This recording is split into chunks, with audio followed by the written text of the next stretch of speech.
नमस्कार दोस्तों, मैं आशीष आप सबका स्वागत करता हूं आपके अपने इस चैनल एक लक्ष्य एकेडमी में। आइए शुरू करते हैं क्लास 6 की ज्योग्राफी का चैप्टर नंबर 8, जो कि हमारा है India, climate, vegetation and wild life. Bharat की जलवायु के बारे में, भारत की वनस्पतियों के बारे में, भारत के वन्यजीवों के बारे में। इससे पहले लेक्चर में हमने पढ़ा था जलवायु के बारे में और कुछ वनस्पतियों के बारे में, जैसे कि ट्रॉपिकल रेन फॉरेस्ट हमने पढ़ा था, ट्रॉपिकल डिसिडस फॉरेस्ट हमने पढ़ा था और थॉर्नी ब्रशेज हमने पढ़ा था। अब हम शुरू करने जा रहे हैं आगे की वनस्पतियाँ, जैसे कि उसमें पहली है माउंटेन वेजिटेशन, पर्वतीय वनस्पति। मतलब कि पर्वत पर पाई जाने वाली वनस्पतियों को हम माउंटेन वेजिटेशन कहते हैं। A wide range of species is found in the mountains according to the variation in height। जब हम पर्वत पर जाते हैं तो पर्वत पर जाने पर हमें बहुत बड़ी श्रृंखला में पेड़ों की प्रजातियां देखने को मिलती है, जो कि उसकी ऊंचाई के अकॉर्डिंग होती है। विद इंक्रीज इन हाइट, उस हाइट के बढ़ने से, उस ऊंचाई के बढ़ने से द टेम्परेचर फॉल्स, तो जो उसका तापमान होता है वह नीचे गिरा जाता है। आपको पता है, जब आप पहाड़ पर चढ़ते हैं तो जैसे आप ऊपर जाते रहते हैं तो तापमान कम होता रहता है। जैसे हाइट बढ़ती है तापमान कम होता रहता है। At a height between 1500 metre, at a height लगभग ऊंचाई कितनी, 1500 से 2500 मीटर की जो ऊंचाई है, कितनी, 1500 से 2500 मीटर के बीच की जो ऊंचाई है। Most of the trees are conical in shape. इस हाइट के मध्य में जो हमें पेड़ के आकार देखने को मिलते हैं वे आकार होते हैं कोनिकल, शंक्वाकार। कैसे, कोनिकल। जैसे आपका ये देखिए इस तरह के, है ना, कोन बना हुआ है, जिस तरह का आप आइसक्रीम खाते हैं ना उसका उल्टा, तो ये कोनिकल शेप के पेड़ उनको देखने को मिलते हैं। This trees are called coniferous trees. इस तरह के जो पेड़ होते हैं उनको आप क्या कहते हैं, शंकुधारी वृक्ष। क्या कहते हैं, शंकुधारी वृक्ष, कोनिफेरस ट्रीज। कोनिफेरस, कोन की तरह की आकृति वाले पेड़ कोनिफेरस ट्रीज कहलाते हैं। इस तरह के पेड़ कौन से होते हैं, चीड़, पाइन, देवदार, इस तरह कुछ इम्पोर्टेंट ट्रीज इन जंगलों में पाए जाते हैं। ठीक है, मतलब पहाड़ों पर आप देखोगे तो आपको बहुत लंबे लंबे पेड़ देखने को मिलते हैं। आपने देखा भी होगा, अगर आप कभी उत्तराखंड गए हो तो उत्तराखंड में आप जाते हैं तो पहाड़ियाँ जब शुरू हो जाती हैं तो वहाँ पे आपको आपके दोनों साइड में ऊंचे ऊंचे पेड़ देखने को मिलते हैं। मैंग्रोव फॉरेस्ट, कौन सा फॉरेस्ट है दोस्तों, मैंग्रोव फॉरेस्ट। ये देखिए, इसका एक पिक्चर यहाँ दिखाई गई है, ये आप देख सकते हैं। This forest can survive in saline water. This forest, ये इस तरह के जंगल जो होते हैं यह लवणीय जल में उगते हैं। लवणीय जो नमकीन जल है, और नमकीन जल कहाँ पर होता है आपको पता है, समुद्र में। कहाँ पर होता है, समुद्र में। दे आर फाउंड, अब हमने पिछले चैप्टर में पढ़ा था सुंदरबन डेल्टा के बारे में। किसके बारे में, सुंदरबन डेल्टा के बारे में। तो जो सुंदरबन डेल्टा है, सुंदरबन डेल्टा कहाँ पर है भाई, वेस्ट बंगाल में है। क्योंकि वेस्ट बंगाल से जब आपकी नदियाँ जब आपकी नदियाँ नीचे की ओर बहती है और बे ऑफ बंगाल में गिर जाती है तो वहाँ पर सुंदरबन डेल्टा बनता है। इसलिए सुंदरबन जो कि वेस्ट बंगाल में है वहाँ पर, या अंडमान और निकोबार आइलैंड पर, आपको मैंग्रोव फॉरेस्ट देखने को मिलेंगे। कहाँ मिलेंगे, वेस्ट बंगाल के सुंदरबन में। कहाँ पर, वेस्ट बंगाल के सुंदरबन में, और अंडमान और निकोबार आइलैंड पर। कहाँ पर, अंडमान और निकोबार आइलैंड पर। अब जो सुंदरबन है उसको सुंदरबन नाम क्यों दिया गया ये मैंने आपको बताया था, क्योंकि उस सुंदरबन जंगल में सुंदरी नाम का एक पेड़ अधिक मात्रा में होता है, बहुतायत मात्रा में होता है। किसका, सुंदरी नाम का पेड़ बहुतायत मात्रा में, इस प्रजाति के पेड़ बहुत ज़्यादा मात्रा में वहाँ पर होते हैं, इसलिए इनको नाम सुंदरबन दिया गया है। ठीक है। Why are forest necessary. अब बात आती है भाई, चलो हमने इतने तरह के जंगल पढ़े, हम लोग बात भी करते हैं कि जंगल लगाओ लगाओ, लेकिन उनकी हमें आवश्यकता क्या है, उनकी हमें ज़रूरत क्या है, हमें लगाने क्यों चाहिए। पढ़िए, forest are very useful for us. जंगल हमारे लिए बहुत ज़्यादा उपयोगी हैं। क्यों हैं? They perform various functions. वे बहुत सारे काम करते हैं। क्या क्या? Plants release oxygen that we breathe and absorb carbon dioxide. जो प्लांट्स होते हैं, ट्रीज होते हैं या बुशेज होते हैं, ये क्या करते हैं? ये ऑक्सीजन छोड़ते हैं। क्या करते हैं? ऑक्सीजन छोड़ते हैं। और ऑक्सीजन कहाँ जरूरी होती है? आप लोगों के सांस लेने में। हम लोग जो सांस लेते हैं उसमें हम ऑक्सीजन लेते हैं, और जब आप सांस छोड़ते हैं तो क्या छोड़ते हैं? Carbon dioxide. और उस कार्बन डाइऑक्साइड को कौन यूज़ करता है? प्लांट्स यूज़ करते हैं। मतलब कि अगर प्लांट्स नहीं होंगे तो ऑक्सीजन हमें नहीं मिलेगी, और हमें ऑक्सीजन नहीं मिलेगी, हम सिर्फ कार्बन डाइऑक्साइड छोड़ेंगे, और जब कार्बन डाइऑक्साइड छोड़ेंगे तो वह एटमॉस्फेयर में बढ़ जाएगी, जिससे ग्लोबल वार्मिंग भी बढ़ेगी और हम भी जीने लायक नहीं रहेंगे। The roots of the plants bind the soil, thus they control soil erosion. और फिर जिस जगह पर आप पेड़ लगाते हैं तो उस पेड़ की जड़ें उस मिट्टी को पकड़ के रखती हैं। जब पानी बहता है तो वह पानी उस जगह की मिट्टी को नहीं काटता, जिसको आप सोयल इरोजन कहते हो, मिट्टी अपरदन कहते हो। Forest provide us with timber for furniture. जंगलों से हमें इमारती लकड़ियाँ मिलती हैं फर्नीचर बनाने के लिए। ईंधन की लकड़ी मिलती है।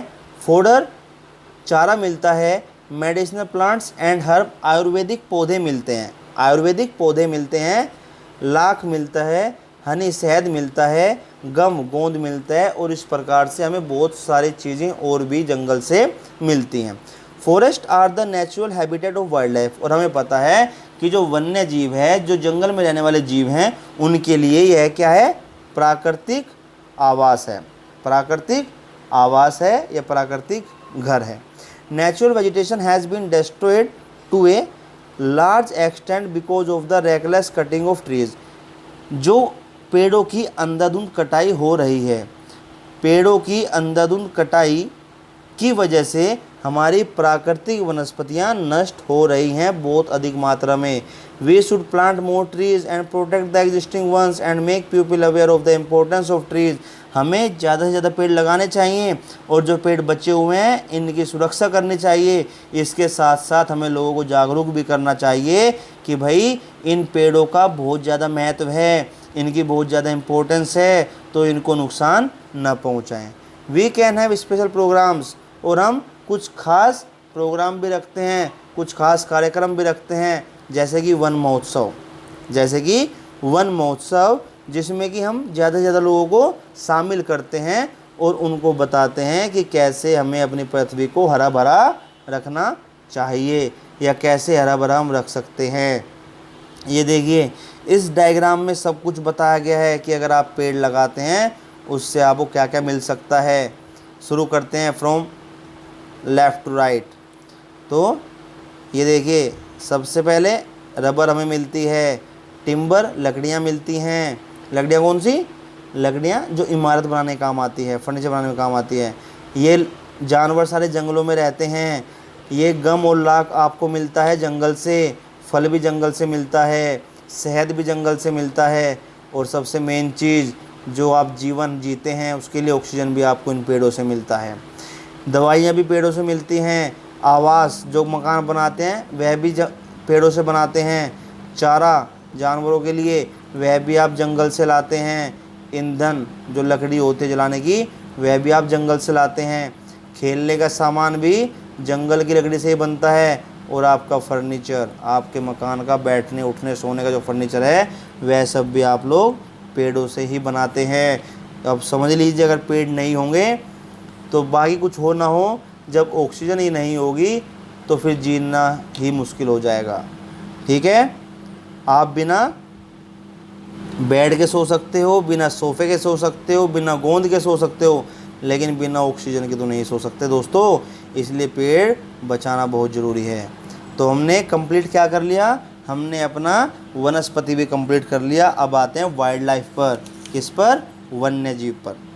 Forest are home to a variety of wild life. और भी हमने पढ़ा पिछले पैराग्राफ में कि जो जंगल है वह वन्य जीवों के लिए भी घर का काम करता है। वो यहाँ पर लिखा है कि जो जंगल होते हैं वह भिन्न भिन्न वन्य जीवों के लिए घर का काम करते हैं। There are thousands of species of animals and a large variety of reptiles, amphibians, mammals, birds, insects and worms which dwell in the forest. लगभग हजारों लाखों जानवरों की प्रजातियाँ, लाखों हजारों सैकड़ों जानवरों की प्रजातियाँ आपको जंगल में देखने को मिलती हैं। लार्ज वैरायटी ऑफ रेप्टाइल्स, जिसमें कि बहुत अधिक मात्रा में सरीसृपों, रेप्टाइल्स होता है सरीसृपों की भिन्न भिन्न प्रजातियाँ मिलती हैं। एम्फीबियंस उभयचरों की प्रजाति मिलती है। मैमल्स आपका स्तनधारी पशु मिलते हैं। बर्ड्स पक्षी मिलते हैं। इंसेक्ट्स कीट मिलते हैं। और वॉर्म्स होता है आपका कर्मी, जो आपके अर्थवॉर्म वगैरह हो गए, ये सब आपको इन जंगलों में ही मिलते हैं। इन जंगलों में ही ये रहते हैं, इन जंगल में ही निवास करते हैं। ठीक है, तो इन सब के लिए ये घर जैसा हो जाता है। The tiger is our national animal. आप सब जानते हैं कि जो बाघ है वह हमारा राष्ट्रीय पशु है। It is found in various parts of the country. हमारे देश के भिन्न भिन्न हिस्सों में यह पाया जाता है। Gir forest in Gujarat is the home of Asiatic lions. Asiatic lion कहाँ पाया जाता है? गुजरात के गिर वन में। कहाँ पर? गुजरात के गिर वन में हमें एशियाटिक लायन मिलता है। एलिफेंट्स और वन हॉर्न डायनासोर। एलिफेंट हाथी और एक सींग वाला गेंडा। हाथी और एक सींग वाला गेंडा आपको मिलता है असम के जंगलों में। कोई पूछे कि हाथी और गेंडा एक सींग वाला कहाँ मिलता है, आप कहोगे असम के जंगलों में। एलिफेंट्स और ऑल्सो फाइंड, इसके अलावा एलिफेंट्स केरल में मिलते हैं, कर्नाटक में मिलते हैं। कैमल्स और जंगली गधे। कैमल्स और जंगली गधे कहाँ मिलते हैं? भारत के महामरुस्थल में मिलते हैं और रन ऑफ कच्छ में रेस्पेक्टिवली वर्ड लिखा है, ध्यान देना। ऊँट कहाँ मिलते हैं? भारत के महामरुस्थल में आपको ऊँट मिलते हैं। और जंगली गधे कहाँ मिलेंगे? Run of Kutch. जंगली गधे रन ऑफ कच्छ में मिलेंगे। रन ऑफ कच्छ कहाँ है? गुजरात में। वाइट गोट्स जंगली बकरियाँ, स्नो लेपर्ड्स बर्फीला तेंदुआ, बियर्स भालू, ये सब आपको मिलते हैं हिमालय क्षेत्र में। कहाँ पर? हिमालय क्षेत्र में। क्या क्या? जंगली बकरियाँ, बर्फीला तेंदुआ और बियर भालू, ये आपको मिलेंगे हिमालय क्षेत्र, जो आपका हिमालय पर्वत का क्षेत्र है। बिसाइड्स दीज, इसके अतिरिक्त many other animals are found in the country. इसके अलावा और भी कई जानवर हमारे देश में मिलते हैं। उनमें से कुछ के नाम आपको बता देते हैं। मोंकी, बंदर, वुल्फ, भेड़िया, जैकल, सियार, नीलगाय और चीतल, ये कुछ जानवर के नाम बताए जो हमें हमारे देश में देखने को मिल जाते हैं। अब ऐसे ही जिस तरह जानवर की प्रजातियाँ बहुत है, उसी तरह पक्षियों की प्रजाति बहुत है। तो इंडिया इक्वली, तो भारत में इसी प्रकार पक्षियों की भी प्रचुर मात्रा पाई जाती है। The peacock is our national bird. मोर उनमें से हमारा क्या है? राष्ट्रीय पक्षी है। अदर कॉमन बर्ड्स आर, कुछ सामान्य या आमतौर पर पाए जाने वाले पक्षी हैं। कौन से? पैरट्स तोता, पिजन कबूतर, मैना, गीज, बुलबुल, डक बत्तख, ये कुछ पक्षी हैं जो हमारे आसपास दिखते हैं। There are several bird sanctuaries which have been created to give birds their natural habitat. और इन पक्षियों को इनकी प्राकृतिक निवास देने के लिए क्या बनाई गई है? राष्ट्रीय पक्षी उद्यान, बर्ड सेंचुरीज, राष्ट्रीय पक्षी उद्यान बनाए गए हैं। This provide the birds protection from hunters, और इनकी वजह से पक्षियों को सुरक्षा मिल जाती है शिकारियों से। क्या होता है? पक्षियों को सुरक्षा मिल जाती है शिकारियों से। Can you name 5 birds that are commonly found in your area. और आपको एक काम दिया जाता है, एक क्वेश्चन आपसे पूछा गया है, आपके क्षेत्र में पाई जाने वाली 5 पक्षियों के नाम बताइए। ठीक है, आइए। There are several hundreds of species of snakes found in India. और भारत में लगभग सैकड़ों प्रजातियां हैं जो कि सांप की हमें देखने को मिलती हैं। हमारे देश में लगभग सैकड़ों प्रजातियां हैं सांप की। हमारे भारत में सैकड़ों सांप की प्रजातियां भी पाई जाती हैं। उनमें से जो मुख्य हैं, एक कोबरा और करेत। क्या है? कोबरा और करेत। Due to cutting of forest and hunting, जंगलों के कटने से या इनके शिकार होने से several species of wild life of India are declining rapidly, कुछ वन्य जीवों की प्रजातियां हैं जो नष्ट हो रही हैं, तेज़ी से नष्ट हो रही हैं। Many species have already become extinct, और इनमें से कुछ तो ऐसी हैं जो ख़त्म हो चुकी हैं या गायब हो चुकी हैं। In order to protect them many national parks, sanctuaries and biosphere reserves have been set up, और इन सब की सुरक्षा करने के लिए, इन सब को बचाने के लिए सरकार ने कुछ उद्यान बनाए, नेशनल पार्क्स राष्ट्रीय उद्यान बनाए, सेंचुरीज पशु विहार बनाए, बायोस्फीयर जीवमंडल आरक्षित क्षेत्र बनाए सरकार ने। The government has also started project tiger and project elephant to protect these animals, सरकार ने कुछ प्रोजेक्ट भी, कुछ कार्यक्रम भी शुरू किए, जैसे कि प्रोजेक्ट टाइगर, किसके लिए? टाइगर को बचाने के लिए। प्रोजेक्ट एलिफेंट, किसके लिए? एलिफेंट को बचाने के लिए ये 2 प्रोग्राम शुरू किए गए। Can you name some wildlife sanctuaries of India and locate them on map. अब आपसे एक काम किया जाता है कि आप एक भारत का मैप लो और उस पर आप उन सेंचुरीज, उस नेशनल पार्क्स, उन वाइल्ड लाइफ बायोस्फीयर को लिखो कि कौन सी किस राज्य में पाई जाती है। You can also contribute in conserving wild life. You can refuse two by things made from parts of bodies of animals. आप क्या कर सकते हो? देखो, वन्य जीव होते हैं, जंगलों में रहने वाले जानवर हैं, आप उनको डायरेक्ट तो नहीं बचा सकते, लेकिन आप उनको बचाने में हेल्प कर सकते हो, अपना सहयोग दे सकते हो। कैसे? कि जो उनके शरीर के अंगों से बने हुए सामान होते हैं उनको आप बिल्कुल खरीदना बंद कर दो। जानवरों के शरीर के अंगों से जो सामान बने होते हैं उनको बिल्कुल खरीदना बंद कर दो। और वो सामान किस किस अंग से बने होते हैं? जैसे कि बोन, उनकी हड्डियों से, होर्न, उनके सींगों से, फर, फर आपने देखा होगा कि शरीर के ऊपर रूंगटा सा होता है उससे, स्किन जो खाल होती है उससे, एंड फेदर, और उनके पंखों से। ठीक है? अगर आप इन चीज़ों से बने हुए सामान खरीदने बंद कर देंगे तो उनका मरना भी बंद हो जाएगा। Every year we observe wild life week in the first week of October. हर साल हम लोग अक्टूबर के पहले हफ्ते में वन्य जीव सप्ताह मनाते हैं। To create awareness of conserving the habitats of animal kingdom. और इसका उद्देश्य क्या होता है? इसका उद्देश्य होता है लोगों को जागरूक करना, लोगों को जागरूक करना या लोगों में जागरूकता फैलाना। किस लिए? कि जो हमारा जानवर का साम्राज्य है, जो हमारा जानवर का साम्राज्य है, जीवों का साम्राज्य है, उसके जो आवास हैं, उसको निवास स्थान है, उसको बचाया जा सके, उसको कंजर्व किया जा सके, उसको सुरक्षा प्रदान की जा सके, जिससे कि हमारा एनिमल किंगडम, हमारा जीव साम्राज्य सुरक्षित रह सके। तो दोस्तों, ये था हमारा चैप्टर नंबर। और आप लोग न्यूज़ में देखते भी होंगे, जैसे अभी कुछ समय पहले आपने सुना होगा केरला में एक हाथी को क्या किया, केरल के कुछ लोगों का उपद्रव कह लो, उन्होंने उसको एक नारियल खिला दिया और नारियल में उन्होंने पटाखे रखे हुए थे। तो वो खा तो गई और उस मसाले से उसके पेट में आग लगने लगी और वह बिल्कुल बेचारी तड़प तड़प कर मर ही गई। तो ऐसे भी करने वाले बहुत उपद्रव होते हैं जो कि जानवरों को मजाक में नुकसान पहुंचाते हैं। तो दोस्तों, ये हमारा चैप्टर 8 था। इसमें एक टॉपिक है जिसको आप कहते हैं माइग्रेटरी बर्ड्स। क्या कहते हैं? Migratory birds. और माइग्रेटरी बर्ड्स का मतलब है प्रवासी पक्षी।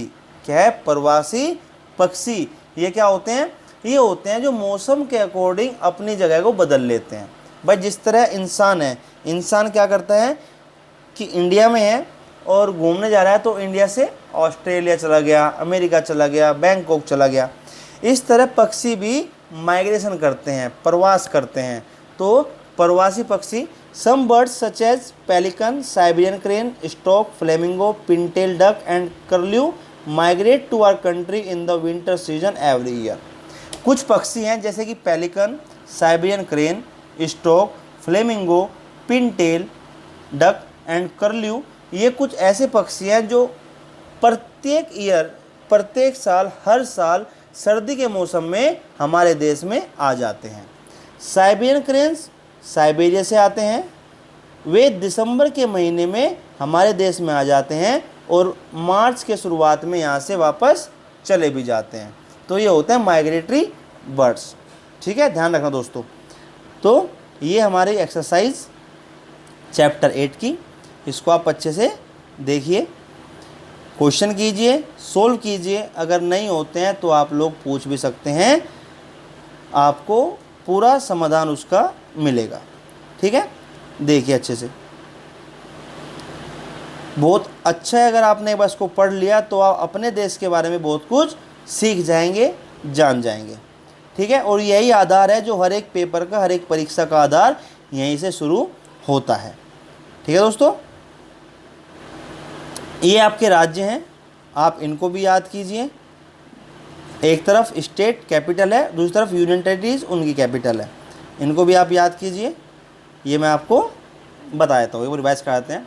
Andhra Pradesh Hyderabad, Arunachal Pradesh Itanagar, Assam Dispur, Bihar Patna, Chhattisgarh Raipur, Goa Panaji, Gujarat Gandhinagar, Haryana Chandigarh, Himachal Pradesh Shimla, Jammu Kashmir Srinagar, Jharkhand Ranchi, Karnataka Bangalore, Kerala Thiruvananthapuram, Madhya Pradesh Bhopal, Maharashtra Mumbai, Manipur Imphal, Meghalaya Shillong, Mizoram एजावल, Nagaland Kohima, Orissa Bhubaneswar, Punjab Chandigarh, Rajasthan Jaipur, Sikkim Gangtok, Tamil Nadu Chennai, Uttarakhand Dehradun, Uttar Pradesh Lucknow, Tripura Agartala, waste Bengal Kolkata, Andaman and Nicobar island port Blair, Chandigarh, Dadar Nagar Haveli Silvassa, Daman and Diu Daman, Lakshadweep कावरती, Puducherry, Delhi. ये कब है? ये है आपका यूटी में, यूनियन टेरिटरी के दौरान ये वाली हैं। अब इसमें कुछ बदलाव हैं जो मैंने इससे पहले चैप्टर में बताए हैं कि राज्य 29 थे स्टेट्स और अब हो गए 28। यूटीज़ आपकी 7 थी जो अब हो चुकी 9। 2 यूटी बड़ी कौन सी? जम्मू कश्मीर और लद्दाख। जम्मू कश्मीर की कैपिटल श्रीनगर है और लद्दाख की कैपिटल लेह है। एक जो कम हुआ राज्य कौन सा हुआ? जम्मू और कश्मीर जो राज्य था वह कम हुआ। ठीक है, तो आप इन चीज़ों को भी ध्यान में रखें। ठीक है दोस्तों, तो ये हमारा चैप्टर 8 के साथ साथ क्लास 6 की एनसीईआरटी की ज्योग्राफी भी आज कंप्लीट हो चुकी है। अगर आप इसमें कोई त्रुटि, कोई समस्या इसमें अगर आप फेस करते हैं तो आपका स्वागत है, आपकी हर समस्या का समाधान किया जाएगा। इसके साथ साथ आप बने रहिए कुछ नई चीज़ें सीखने के लिए, नई चीज़ें जानने के लिए, नई चीज़ों को पता करने के लिए। ठीक है दोस्तों, नमस्कार, धन्यवाद, मिलते हैं अगली वीडियो में।